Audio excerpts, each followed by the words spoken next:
Moja ya vitu vimenitia moyo kumhubiri Mungu mimi ni kutukana.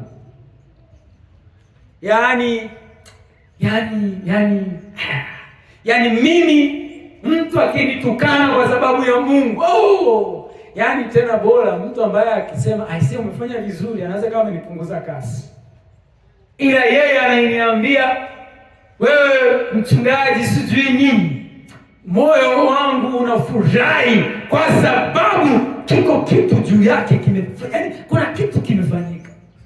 Kuna mmoja akaona hakuona hata aibu, akaniambia mimi nitaonyesheni baadaye, kaandika mimi Mungu wangu ni shetani. Umenielewa? Kwenye ile eneo kama mnaweza kuingia kwenye TikTok yangu, kuna sehemu mtu amecomment mimi Mungu wangu ni shetani.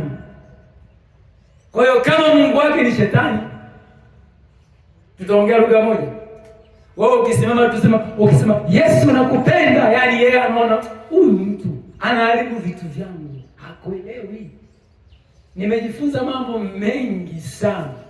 Huu ulimwengu tunahitajika tuwe watu jasiri, wenye nguvu, wenye mamlaka, wenye uwezo. Tusiogope chochote. Kama unatukanwa kwa sababu ya Mungu, ongeza bidii. Waambieni jamani, mtafute matusi haya mengine haya, bwana haya nishazoea, tafuteni mengine mapya. Yaani tafuteni matusi mengine ambayo mtanitukana nayo. Mimi mtu akinitukana, furaha yangu ni kubwa sana, kwa sababu maumivu hajawahi kunena heri. Maumivu yananena laana. Kwa maana gani? Ukifanya kitu kizuri, wabaya kikawaumiza, lazima wainuke wakulani, lazima wainuke watafute vita na wewe.